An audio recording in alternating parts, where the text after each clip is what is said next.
Hello everyone, অনেক দিন ধরে ডুগুর কোনো ভিডিও তোমাদের সাথে শেয়ার করা হয়নি। এই ভিডিওটা আমি 2-3 দিন আগেই করে রেখেছিলাম।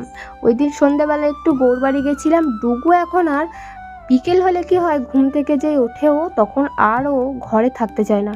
আগে ছাদে নিয়ে গেলেও তাও ছাদেও থাকতো, কিন্তু এখন ছাদেও দেখছি থাকতে চায় না। এই 3-4 দিন হয়েছে এই ব্যাপারটা। ও কী হবে, বিকালে ঘুম থেকে উঠে একটু রাস্তায় বের করতে হবে, ছাদেও খুব একটা বেশিক্ষণ থাকতে চায় না। তাই মা আর আমি বাধ্য হয়ে ও খুব কান্নাকাটি করছিল বলে ওকে নিয়ে চলে গেছিলাম গৌর বাড়ি। তো ভিডিওটা অনেক কদিন ধরেই করে রাখা হয়েছে, কিন্তু সময় হয়ে উঠছিল না এডিটিং করার। আজকে একটু সময় বের করে তোমাদের সাথে এডিটিং করে শেয়ার করেই ফেললাম। প্রণাম করো, নমো করো, নমো নমো নমো নমো নমো নমো। নিতাই গৌরহরি করো, জয় নিতাই গৌরহরি, জয় নিতাই গৌরহরি, জয় নিতাই গৌরহরি। যে কোনো বাচ্চাই ফাঁকা জায়গা পেলে বা ফাঁকা মাঠ পেলে দেখবে খুব খুশি হয়, বেশ ছুটে ছুটে খেলা করতে পারে, ওই জন্য ওরা খুব খুশি হয়। তো ডুগুও তাই, ফাঁকা জায়গা আছে বলে গৌরবাড়িতে আসতে খুব পছন্দ করে। আসলেই বেশ ছুটে ছুটে বেড়াতে পারে।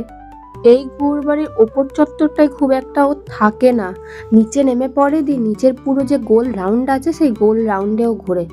ওখানে জল টল পড়ে থাকে, স্লিপ কাটে, ওই জন্য খুব ভয় লাগে।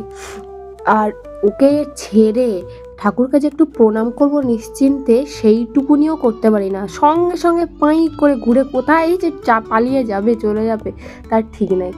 তো আজকে কি মন হয়েছে কে জানে, এই ওপর চত্বরটায় বেশ দিব্যি দেখছি খেলা করছে।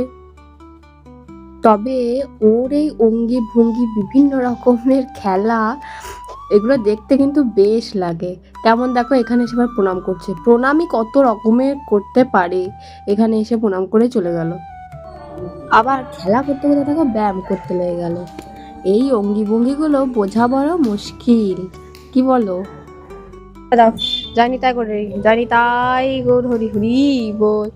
এদিকে এসো, এদিকে এসো। আর মুখে একবার জয়নিতাই গৌর হরি বললেই হলো, সঙ্গে সঙ্গে দুটো হাত উপরে উঠে যাবে। তারপর গৌরহরিকে আর একবার দর্শন করে বিদায় জানিয়ে চলে গেলাম খেপাকালীতলার দিকে। অনেকদিন পর আজ মায়ের দর্শন করতে এলাম, কি যে ভালো লাগলো কি বলবো। মায়ের মন্দিরে এই অবলা প্রাণীগুলো দেখো কি সুন্দর নিশ্চিন্তে ঘুমিয়ে আছে। ডুগুর জন্য ভয়ও লাগছে, যদি বাই চান্স ওদের লেজে বা গায়ে পা দিয়ে দেয়, ওরা হুট করে আচমকায় যদি আবার ডুগুকে কামড়ে দেয় বা ছিঁড়ে দেয় কিছুতে। তাই ডুগুকেও এখানে ছাড়তে ভয়ই লাগছে একটু। ওকে যত আটকাচ্ছি ও সেই ওদের গায়ে গায়েই ঘুরছে। তাই বেশিক্ষণ আর না দাঁড়িয়ে প্রণাম টনাম সেরে চলে এলাম বাড়ি। তো আজকের এই ছোট্ট ভিডিওটা এই পর্যন্তই ছিল। আশা করছি তোমাদের সকলের খুব ভালো লাগবে। ভালো লাগলে অবশ্যই একটা ছোট্ট কমেন্ট করে জানিও কেমন লাগলো। টাটা।